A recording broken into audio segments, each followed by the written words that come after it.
The days are longer, the calendar is filling up, and I want to feel as good as this beautiful summer weather. That's why I've been loving Groons. It's one daily pack of gummies that covers my greens, vitamins, and minerals, and even has 6 grams of prebiotic fiber. So I don't need to juggle a complicated wellness routine on top of everything else. They taste amazing. They're easy to toss in my bag on the go. Plus, they're vegan, gluten free, and HSA, FSA eligible for reimbursement. Save up to 52% off with promo code podcast at gruns.co. That's code podcast at gruns.co.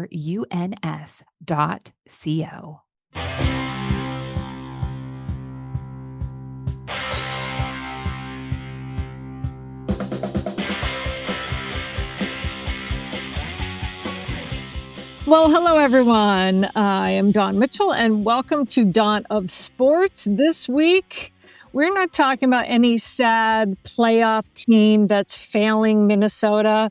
We are talking Minnesota Lynx basketball in the hope of a new future. We have Leah B. Olsen joining us, so we're going to be going on the upswing this week. This will be a lot of fun. I saw Leah on Sunday night at the Lynx game, where she continues to build her career that has now gone national. We're going to talk about Olivia Miles, the Lynx, some other stuff going on around the league. This is Dawn of Sports. She's Dawn Mitchell from Fox 9. We are coming to you from the Aquarius Home Services studio. Best way to listen to this show or any of our many shows at talknorth.com. Please subscribe to your favorite podcast app. We also want to thank Minnesota Masonic Charities and Lucy Nicotine Pouches and the Minnesota Twins. Dawn, take it away. All right. Well, Leah, I thank you so much for joining us again in the midst of every craziness that you have going on. How is it that you're feeling right now? Got a couple of games under your belt in the WNBA and the Lynx season off and running. How are you? I'm doing well. Thank you so much for having me on again. Yeah, it feels good to kind of finally get rolling with the WNBA season. It felt like there was such a long period of time of like not knowing what was going to happen with the season. And then all of a sudden it was just chaos trying to get to the season. And so now it's just kind of a relief. We're just playing basketball. And so I'm splitting my time from doing Lynx games and then doing national WNBA. So I've bounced around a little bit, but the league's in good shape. There's been some good basketball already early on, just 4 games in. So pretty fun. Yeah, and I love that too. It sounds like the crowds have been showing up early and all of that. So, we know that that's going to happen, but to actually see it after all of the CBA talk and all of that stuff, and especially here in Minnesota, where I think people have spent a lot of money on some playoff tickets for other teams that you thought maybe they'd be crowd weary, but they're not. Yeah, I've been impressed with that. I did a couple of preseason games, and those games were crowded. And so when people are interested in preseason, that's always a good sign. I did a game in Seattle for preseason, and that was really full. And then, of course, the Portland Fire had a sellout of like 19,000, which was the biggest sellout that's ever been at a WNBA game for opening day. So we're kind of seeing signs, with the new teams as well. And then I thought the Lynx have had good crowds. The lower bowl has been consistently packed for their first two home games. Mm. And as advertised, Olivia Miles has been sensational. And we knew that it might take a couple of games for the rookie to find her place. It didn't. Like, first game, bam. Second game, bam. Started breaking records. Unbelievable. And she seems like she's relaxed and having fun doing it this early as well. So it's so cool to see a top draft pick pan out so quickly. Don't you agree? It's so rare to see any rookie play this well, this quickly in any league, really. So when you see it, it's just super exciting. It's just a joy to watch her play. And what struck me about her, since I've had the opportunity to interview her a couple of times and then I've watched all of her games, is just her maturity.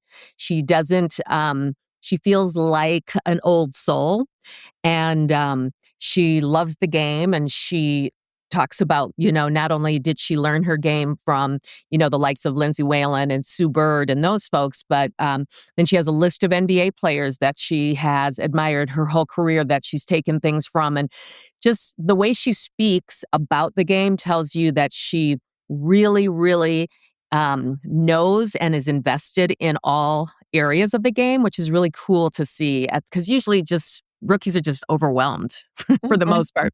She is not overwhelmed. I think in the game, watching her kind of attack in certain areas, I just think it's really exciting to watch because she is not intimidated. She's willing to go downhill. She's willing to go up against 6'7" Cardoso, not in the least bit intimidated. So just all these little things that you notice about her, just kind of wise beyond her years. I'm glad you said that because I forget if it was the second game or not, but so Cheryl Reeve pulled her aside, was chatting, not that they pulled her out, they're just talking to her a little bit, and you see her nodding. And then you saw Cheryl smile. So whatever Cheryl told her to do, she went out and she corrected it immediately. You would know better than I. So when you're calling just these first few games, have you noticed that? Where like if there might be something she needs to work on, she goes out there and all of a sudden Cheryl's like nodding. Like she appreciates that she corrected it that fast. Yes, and a couple of different times Cheryl Reeve has talked about that she's very curious and she's willing to ask questions. And I think a lot of times rookies don't want to do that because they don't want to be embarrassed that they don't know the things. And she asks everything all the time. And but then really understands what they're saying. It's one thing just to throw a bunch of questions out there, but then to understand what they're saying and then to try and go out and do that. Nafisa Collier did a lot of that in her first year too, where you're like, wait a minute, I just saw her learn that in practice today, and then she did it in a game. Yeah. And so she had that, but Olivia might be even further ahead than where Phee was her rookie season. So, so it's just really cool to see. The thing I think she has that you can't teach is court vision. I mean, you just have it or you don't, and she has it in a really, really unique way. I mean, she can see the lanes so clearly that her passing, like she's comfortable in doing, behind the back passes and sidearm passes and all of these things already because she can quickly see and assess how to get the ball through the players and into the lane. And that is just something I always just want to know, like, what is it about your brain that allows you to see that? But she has it. Yeah, and you know what I've really enjoyed too, and we knew this would happen just because of her personality, but Courtney Williams has like just kind of scooped her around her arm, like under her wing, but also they're already laughing, having fun. She's really made this partnership early. And, Olivia, you can tell appreciates that, but I think this is genuine from Courtney. Well, Courtney Williams is absolutely relieved to step away from the point guard position. She said it.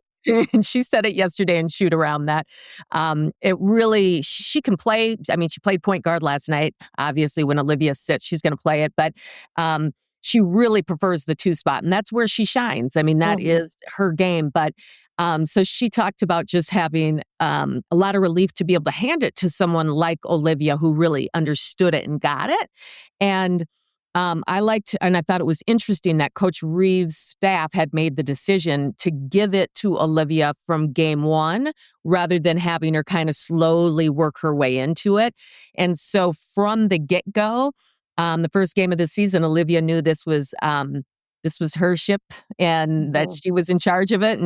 And so there's probably some confidence that goes along with that as well, right? Being trusted with the keys so early. But so the fit with Courtney is perfect. She's happy for her. She is happy to slide over to that 2 slot. And it's been fun watching how they play together. And then just the different people, when we have Nafisa Collier and Olivia Miles on the floor together, that should be really special to watch. Yeah. So how is it team-wise when those roles, not even just for the guards, but for the rest of the team, when those roles are already pre-established before you hit game 1? Well, I think everyone understands it because it's so clear. In most cases, that's just not the situation. In most cases, you kind of have to see who is the best, who's best late in games, who's best with certain players, all of those things. But I think as soon as Olivia got here for training camp, it was just so evident that she understood what was happening, that she was playing full speed, that she got and understood the concepts the way that the Lynx like to play. There's definitely been mistakes. There's definitely been some conversations. That's just normal. That's how you learn the game. So I think in this case, in this instance, made sense to everyone across the board. Now, you brought up Nafisa a couple of times because you can't talk Lynx without talking Nafisa. I really wanted to pick your brain. I'm so glad you're on our show this week because everyone is talking about how Nafisa answered that one question about why she just signed a one-year deal. Um, I Maybe I tend to be an underreactor. I always have been my whole life. I'm always like, let me figure this out first. I wasn't the one going, oh, this is horrible, because I know how the CBA was structured. I know how some women were just signing one-year deals because they want to see how it shakes out money-wise. It doesn't mean that she doesn't love the team, but from your perspective, what did you glean off that when she didn't say, oh my gosh, yes, I want to? I think fans are just wanting to say, like, I love the Lynx. This is my only place. But they have to remember it's a business. So I was more on the underreactive to her reaction. Yeah, I agree with you. I think, in a perfect world for the Minnesota Lynx, yes, she immediately signs, for the rest of her career, and we're all super happy. The most logical move for her was to do what she just did, because that's just what you should do. And I'm sure that's what her team and her accountants and her husband and everyone who surrounds her, I'm sure that's what the advice was, because you want options and choices, and you don't know what this team is going to be like. You don't know. Coaching staffs, like people are leaving or staying or whatever, you just don't know. And so I think it was the smartest decision that she could make for herself and her family. Right. And it doesn't mean anything. I think when people just want to, even some media people jump on that, you have to separate that business from like the emotions of whether or not you want to come back, or whether, I think even you look at any other sport, you have to separate that, don't you? Yeah, I think you do. I think, I'm sure there was some hurt feelings a little bit, just because that was the hope for the Lynx, right? That she would say, yes, of course, you can offer me as much money as anybody else. I'll take that and go. And there's obviously more to it than that for her. She's got a huge, huge career, and to handle it takes a lot of thought. And so to me, it just wouldn't, when you can wait, it just wouldn't make sense not to. The popular rumor going around Lynx fandom and people you see at the stadium is that Phee, and I don't know if I'm not going to say this is fact. This is kind of more of a logical rumor. Phee wants to see how Lori and Rodriguez treat the Lynx, whether they invest in them, whether they care about them, whether they are driven to win with the Lynx the way they are driven to win with the Timberwolves. That's one theory. Another theory is that Phee might not have loved it that Alex Rodriguez kind of outed himself as a Trumper. I think there's a lot of intriguing stuff going on there. Also, Phee runs a business based in Miami, and she's not from Minnesota. I think there are a lot of interesting tendrils to this one. So we'll see how it plays out. Let's take care of our business here really quickly. We are coming to you from the Aquarius Home Services studio. We also want to thank Minnesota Masonic Charities. Welcome to one of our newer sponsors, Lucy Nicotine Pouches. Hi, this is Kevin Gorgan. I wanted to introduce you to a product a lot of my friends have been using lately called Lucy. Lucy is a premium tobacco-free nicotine pouch that comes in a variety of strengths and flavors, so there's an option for just about everyone. What makes it stand out is the flavor experience, especially with Lucy Breakers, which have a built-in flavor capsule you crack for an instant extra burst. That's what makes Lucy different. It's the only pouch delivering long-lasting, on-demand flavor, giving you a unique experience every time. Get 20% off your first order at lucy.co/dawn with the promo code DAWN. And if you don't want to wait, Check out the store locator to find Lucy near you and grab it today. And here comes the fine print. Lucy products are only for adults of a legal age, and every customer is age verified. Warning, this product contains nicotine. Nicotine is an addictive chemical. And if you've been paying any attention to the Minnesota Twins, they have some great young pitching, and they have Byron Buxton tearing it up right now. So this might be a good time to go to the ballpark. Here is where it all starts. Here's where pages are turned and new legends are written. Here's where kids become lifelong fans and lifelong fans become kids. Here's where sunsets last longer, happy hour tastes better, and summer hits its stride. And when all of Twins territory stands together and believes hard enough, well, there's no place like here. Get your tickets at twins.com. And back to Dawn. Jim, you brought up the interesting tendrils, and the one thing I also notice, we always know that Phee's been a tremendous basketball player, but she's also kind of had this other business side and personal side glow up in many respects, whether it's the Sports Illustrated swimsuit edition, all of that. Some of these athletes like to go to maybe a bigger stage, so to speak.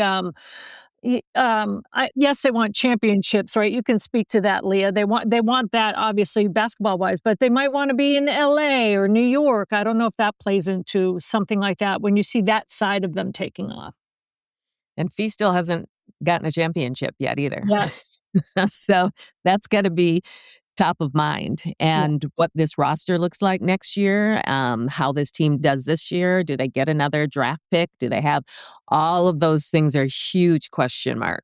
And so if it gets to the point, and this is just my opinion on it, not hers, if it gets to the point where she's just kind of chasing a championship, then you want flexibility and being able to find where is the team who can bring you in all of those things.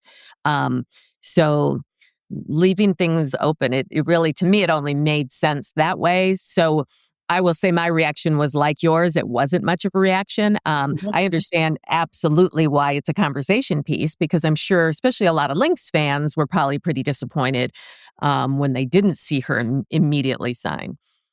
And she's not the only one that only signed a one-year deal. There's so many of the players throughout the league just coming off of the CBA and what it looks like and financially that you don't want to get locked in.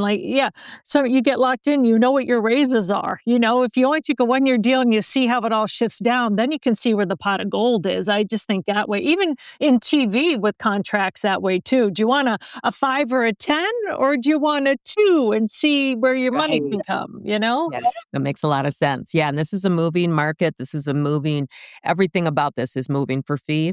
But, first and foremost, she has to get healthy. And I think that's kind of, for me, the most important piece of how quickly can she get back this season, and what that looks like for the team and how her game looks and all of those things. That to me is kind of the most daunting thing that she's facing right now. Yeah, supposedly June, they said at first. Is that still on target from what you hear? Yeah, and I'm not sure if June is just the mark of when she can come back and start practicing, or if June means we expect her on the court, which means then we need to have her practicing, 2 or so weeks before that. So I think that's the interesting piece of what June actually means. Can I get your reaction on how bad the season-ending injury to Emma, and I don't know if it's Chechova or Chechova. I think it's Chechova. If I'm saying it the right way. First of all, my heart breaks for anyone that you're in the first week of basketball and you're out for the year. But how they may have built this team this year with her in mind. Yeah, super bummer, ACL injury. So, not as bad, obviously, as an Achilles. But dependent upon once they get in there, she hasn't had surgery yet. What it looks like is when you can start gauging the amount of time. But, next season would be what it would be. So, yes, it was such a bummer because one, she's just so young, and I just hate that she has to go through that process at this age and just getting accustomed to being here. And, obviously English is a second language, and it's just such a struggle. And so hard for these athletes to do that. So I felt super bad for her, but they were relying on her pretty significantly because the front court without Phee and without Dorka is really super thin.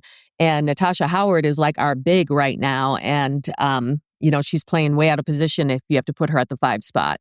So, yeah, so that was a bummer. Obviously the worst part of the game is seeing all these players go down with injuries, and but it was a blow to the team just because they were going to lean on her pretty significantly. How much of a shift for you is it to now not only think about specific teams, but you got to know everything. You got to take whatever game matchup that you're in and drill down. And I know that you already followed the league anyway, but to get into those nitty gritty specifics, how has that been for you? Well, what I like about it is it's kind of easier to follow the league this way, the way that I'm doing it now, because when I'm just doing Lynx, I can kind of go game by game by game and then be like, okay, we're first time seeing Chicago. Let me go back and watch 3 of their games. And I saw them once play at the start of the season. I'll go back and kind of do it that way, where now I'm in the midst of it all the time, watching and seeing different teams. So like already this year, I've seen Portland, I've seen Seattle, I've seen LA, I've seen Indiana. And so it makes it so much easier to cover the league overall, just because you're just constantly looking at teams, seeing their players, being in their gyms, watching their shoot-arounds. So I've really enjoyed that piece of it. And then it helps, obviously, my Lynx broadcasts, just because when those teams arrive in Minnesota, I'm prepared for them. And it's kind of cool for me after all these years of watching Minnesota practices and shoot-arounds to just see how other teams do it. I was chuckling and we were in Indiana's shoot-around the other day, and Stephanie White, their head coach, at the end of shoot-arounds, they always do the half-court shot. Most teams do that. I think that they had to change the rules up and make it different because Caitlin Clark always wins. And so they had made it so convoluted of how to make it harder for her. And then, of course, she still won. She did this whole thing where she was, just as happy as she could be, jumping on the stanchion, jumping up and down like she is a competitor through and through. But so that kind of stuff is really fun to be in other people's shoot-arounds and gyms. They might have to tie one hand behind her back and put a blindfold on her and then do it by those rules. That's Lord what have mercy. It was like. Yeah. I think it's cool too, where I always tend to like to follow the women that have left. I think Bridget BC has really kind of resurrected her game early in this year, just with a couple of games that I have seen. And some people, they kind of get down on that, like, oh, of course she left us, she's having a great game. I love it to see them go somewhere else, and not when they're playing the Lynx, obviously. But what have you noticed from any maybe former Lynx players that seem to be finding their groove elsewhere? So I watched Natisha Heidemann in preseason, the second of the stud buds. And so she was, she had a really great game the other night. She's stepping into a starting role where they're asking her to do more. Bridget Carlton, as you mentioned, they're building a team around. Yes. And so it's going to be really super interesting to see, can these players lift up to that level, because sometimes it is just about opportunity. And sometimes it's about, well, even if with the opportunity, that's not necessarily your game. And so, but so far those two have played really well. And then, we saw Jessica Shepard and Alana Smith are in Dallas with Paige Beckers. And, Alana Smith, I don't know what happened. I'll have to go look, but she's wearing a mask on her face. So she's had a slower start. So I don't know if she broke her nose, but she's had a slower start. Jessica Shepard is starting for that Dallas team and looks pretty good. Yeah, I didn't even notice. I saw that, I don't know, Paige lobbed something to Lan in one of the games. And so I was just noticing, oh my gosh, Paige, she just nails those passes, right? And then all Lan had to do was either lay it up or put it back in there. So I didn't even notice her face. But I'm like, oh, Lan is loving that. The Paige can be getting her the ball down low. So, I didn't even notice that. How odd is that? Yeah, I'll have to look that up. But it's interesting to see those players because can they Coach Reeve even said it, I think they got more attention because of how they played in her system and the way that she developed them as players. And then that's why everyone came raiding their roster when it was free agency time. And so I am curious to see overall how they all end up doing in these new spots. Yeah, that is very interesting, to be honest with you. It's almost like when you think about the Vikings defense with like Brian Flores, the way he's unique about how he uses talent, they can go to a different team. And if they're not used in that way, they may not shine the same way. But that's kind of the inherent risk that you take anyway when you go to a different team, right? That's exactly right. And that's where I think college basketball is kind of so upside down with all their movement is because it's almost impossible to get situated every year somewhere else. We understand the state of what's happening there with NIL, but it also that experience from the player standpoint really drops when you're learning a new system every year. How do you feel this expansion has affected, everyone's like, oh, if you expand too fast, Not it's right going to hurt now, the we league. haven't. I have not I'll seen be any curious to evidence see, of that. the next few years. I actually think there are enough players to keep the game really good. I still think the bigger thing that needed to happen before expansion, though, was just adding on to the rosters because right now, we now get 2 development players. I mean, the Lynx are already deep into that. And so with all of the physicality and all of the injuries, having more players sit on your bench to me was even more important than bringing in new franchises. But they did both of those things. So there is more opportunity, which is why also you're seeing more foreign players over here right now. Most teams, have a few different foreign players. And so there's definitely more opportunity, but it's still super hard to make a roster.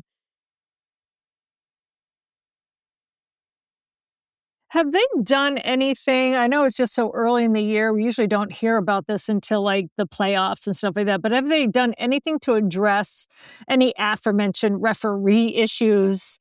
Because I know that they said we're going to do more training, we're going to switch things up. But has anything really happened? Yes. So this year has been officiated completely different than last year, with the focus being on freedom of movement, meaning that they want offensive players to be able to do what they're supposed to do because that's what the fans usually like to watch is great offense and not just having, physical play on offensive players is what they are supposed to be really changing their whistle on. What's happened in the first couple of weeks is that they've blown the whistle on everything. So usually WNBA games are almost to a T, 2 hours or 2:05. And this year they've leaked into 2:30, 2:40, one of them was. And that's all extra calls. So that's not making anybody happy. But I think there's just going to be this kind of until the players get used to you cannot touch anybody defensively. You certainly can't touch them with 2 hands. Then they are, but the key was supposed to be getting rid of the physical play, that really, post play, that knocking people down, all of those things, the way Nafisa Collier got injured. Right now, they're kind of calling everything. So hopefully that will kind of settle in here, probably more midway season. Do you like that or do you not like that? I don't like watching games that have 40, 50 fouls. No, but you want some level of physicality. Obviously, you don't want it to be brutish where people are getting hurt, especially not your top stars. But it always seems to be with any boundary or new rule, there has to be that. Okay, they call it too much, and then Yes. it'll ease into a nice grace period, right? Yeah, Hopefully.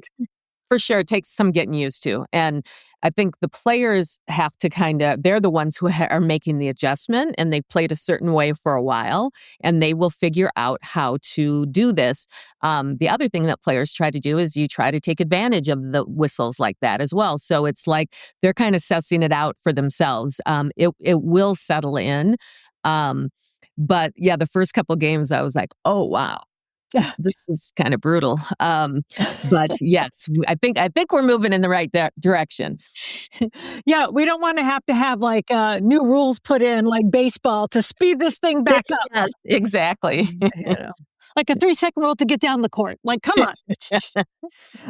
Before we let you go, I would really love to get your take on how you think, as a coach, Cheryl Reeve has changed. I know we've seen her win championships. We know that she has proven herself as a gold medal winning coach now in the Olympics. Courtney Williams has kind of past couple seasons has brought out her fun side. She says that, like, really, I can have fun. I'm not like that. Sometimes success and a proven track record and kind of making yourself kind of a legend while you're still coaching helps. But how has she changed? You're around them a lot. How has she changed in your perspective? I would say she has mellowed a little Mm. bit. I haven't seen her mellow a lot if she's losing. She don't like to lose. She's taking her jacket off and whipping it around. Yeah, she is that coach. She's never going to be real comfortable with losing, so that's a reality. But like I do think, I think the Nafisa Collier years is when I first noticed that she was a lot more chill and just easygoing with Phee, and just kind of understood how difficult and what it was going to take to win another championship, but like she just so clearly knows the recipe for it. And it's just so evident in that when players follow what she says, even the teams like these Lynx the last few years that you didn't really think would necessarily be in the running for a finals or at least a semifinals, she had them ready. So I think there's just some confidence and calmness in knowing what you know. And like you said, being respected. I mean, there isn't a game that goes by that people don't mention her coaching, her impact on the league. This season, she should become the winningest coach, passing Tebow by in many categories. She already is. But so she is all of those things. And so I think there is some sense of like you can just enjoy that a little bit. So that's what I would say, just a little bit more mellow than those earlier years, but still with her, the same intensity and want to win. And now that she knows how to do that, it's probably, still very frustrating when players don't follow and be advised to do it that way. Well, from the outside looking in, for me, it also seems that she's made this masterful is kind of a weird word to throw out there from someone like I haven't coached, but a masterful way of identifying the new player. Like players now have a different mentality than even when the WNBA first started, and I would say players across all generations and all different sports. It's a different kind of player now, and you have to coach them maybe a little bit differently. And I think I've noticed that as well. But that, again, that's my perspective from not being, in the innards of a team and noticing that. Do you see that? Yeah, I'm trying to think. She's been, she has players that are, I don't know, Nafisa Collier and Olivia Miles and Maya Moore and all these players. I mean, like those players were eager to be coached, wanted to be coached hard, didn't react to her intensity. She has had just the great advantage of having those unique, great players.